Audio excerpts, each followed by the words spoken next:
Hello, welcome to Go Beyond Betty. Today we're going to make one of my favorite pasta sauces. It is not a tomato-based sauce. It's definitely a creamy sausage sage pasta sauce. It is my favorite thing on Christmas Eve, and I make a huge batch of it and I give it away so that as a gift, I'm giving these as meals. At Costco, you can buy the really nice organic 1 pound pastas. They're kind of like penne and that kind of style, which is exactly what this pasta sauce is for, kind of that short textured pasta. We're gonna start, Tom likes things really meaty, so we're probably doubling what we need to for meat, but I'm gonna start with 6 pounds of sausage. Don't use a breakfast sausage. You can use a sage sausage, that'd be fine. A spicy one would be fine. This is just your standard regular sausage.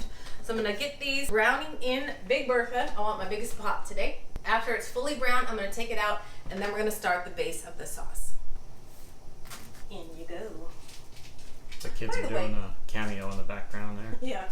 By the way, I don't put any oil down when I'm browning sausage because I don't mind if it sticks because I'm gonna be making a sauce. So any little sticky bits in the bottom are gonna come up when I add moisture. So I don't worry about it sticking. Kind of like toothpaste. I use a potato masher to get my meat nice and browned. While your sausage is browning, and it's going to take a while, we're going to chop up our onions. So again, this is a huge batch, but look below. I will list both the regular, just 1 amount, and then this huge big batch version. So next thing you're going to need is 3 onions. It doesn't matter what kind. These are just yellow onions. Give them a nice fine dice. Our sausage is all done browning, and we're going to take it out because then we need to start the base of our sauce. So just use anything that's kind of slotted. You can leave all the grease in there. And don't worry if you come across a little bite that is still not fully cooked, it's fine. It's all going to go back in super hot sauce. I know a lot of recipes would probably tell you to drain all the fat. You know this lady isn't telling you that. We're leaving all the fat in there. It's the holidays. Now we're going to throw in our chopped onions.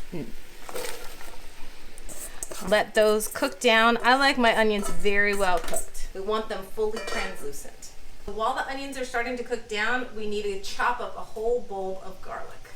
So if you have one of those, faster ways to do things, you can do that, or just give it a super fine mince. Add in the garlic. Instead of chopping all of it, I just pureed it in my little magic bullet with a little bit of wine that I'm going to be using in a few minutes. So in it goes. All right, it's time to add some of our herbs and some wine. So the garlic is in there, onion, but we need to kind of deglaze the pan. So we're going to add some white wine. When I say some, we're going to add 4.5 cups. If you have not got these from Costco, it makes your life easier. We ran out, so I had to use these. Of course, Costco also, they had, and I don't even get paid by Costco, by the way. We did the Advent wine calendar, so we're adding in some Gruner Veltliner, all dry wines. So we're going to add that to our onions now and let it reduce. When I say reduce, that just helps the alcohol to evaporate and concentrate the flavor. That's what we want. So we'll let that kind of boil and bubble for at least probably 10 minutes.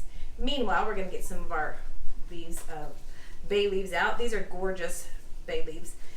They always tell you to take out the bay leaves before you serve it. No one's going to eat this, okay? But they're beautiful to look at. So I'm going to add about 6 leaves. Put that right in with your wine. And we need some sage. Later. So with sage, you only want the leaf. So normally if you buy it in the store, it looks like this. You can use the tiny ones. So you can use these little tiny ones. What we don't want is anything that isn't super soft. So we don't want this whole woodsy thing in the middle, just the leaf. I think they look nice chopped. It's up to you. So I ended up using about 8 sprigs of sage. And I would not recommend using dry sage. There's nothing wrong with dry sage. It's great for stuffing and other things. But when sage is in the title, you really got to go with the real deal. So from the grocery store, probably get 1 package. You might want to save a couple for garnish, but it's roughly going to be a handful. Just a little chop and throw it right in with the wine. Come in for the real thing. It's definitely evaporating. When it starts getting foamy, it's almost ready, homie. So make sure you give it a good stir and get all those little bits of sausage that might have been stuck on the bottom. Get those out. Keep letting it cook down. We probably still need another 10 minutes of evaporation. Wine is evaporating. We need 4.5 cups of chicken broth. So 1 teaspoon equals 1 cup. So I'm telling you, don't ever buy stuff in a can or box again. You have this stuff, it stays in your fridge. It's way better for you than, is it way better for you? The first ingredient is roasted chicken instead of the first ingredient being water. Although we're adding a lot of water. So I'm gonna do, I want it strong. I'm gonna do 5 fat teaspoons of the Better Than Bouillon chicken. You can get this at Costco, of course. It's like $5. And then boiling water. Better for a recipe if it's gonna be something hot anyway. Once it's dissolved, in it goes. Then we need to add some pumpkin. Do not get the pie one, get the stuff that is just pure pumpkin. We're gonna need either 2 big cans or 1 big can, too small. Same thing. Okay. All right, so everything is hot and we need to get the pumpkin in there. It's gonna drop the temperature a little bit, but that's okay. I know it sounds odd to add pumpkin. I promise you, it's not gonna taste pumpkin-y. It's just gonna be savory. You're really just gonna be tasting the sausage, the sage, and creaminess. So once you start seeing some bubbles coming up, you know it's hot enough. We need to add the sausage back in. I hope you have a Bertha. If you don't, your vessel runneth over. Now I'm gonna turn it down to probably a 2. So at this point, we're pretty much just rewarming the sausage. My cup might run up over. It'll be tight. Now for the pièce de résistance. I can't speak French at all. 1 quart of heavy cream. This, oh, do you see those big hunks of globule fat? Probably should have given this a good shake first. Oh, shoot. Sorry. Hey, it fit. All right, so keep it low for about 5 to 10 minutes. Give it a stir. And then afterwards, we're gonna taste it and we need to season with salt, pepper, and nutmeg. I know nutmeg sounds weird, but there's some amazing combination between pumpkin or creamy stuff in the heavy cream and nutmeg. It's delicious. So we need to get it all up to temperature and then we'll taste. Time to season. I added a little bit of salt. I think just about 3 light teaspoons. Again, the kosher salt. A tinge of cayenne. I promise you're not going to taste it. Just spit's worth.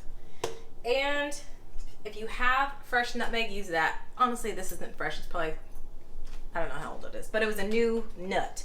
So I like to just grate it in there. If you don't have the real stuff, just use some, maybe 2 pinches, couple pinches of it until you taste it. It's not gonna be like a big standout flavor. It's just gonna be this back note that's like, oh, there's something in this that I like. And don't grate your knuckles. All right, that's good. When in doubt, don't over salt it because you'll use a lot of salt in your water to make your pasta. Then you'll have this, and then it's always best with a lot of Parmesan on top. Not a lot, but you know, a nice good dusting of Parmesan. So that's a lot of salt in and of itself. So don't go crazy with the salt on this. It should be creamy and just savory.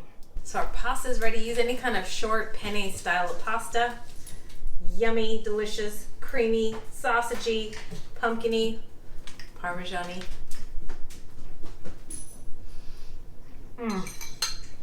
It's kind of like grown-up hamburger helper.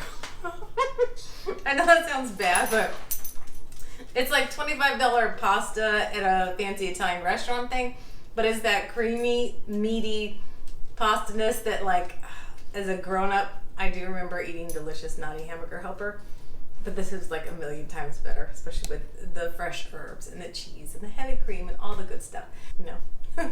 So thank you for joining me at Go Beyond Betty, where you are taking whisks in the kitchen, making a new fancy Italian pasta sauce at home. Easy peasy. We'll see you again next time. Bye. This is delicious. Don't gorge yourself. I know, I got a problem, man.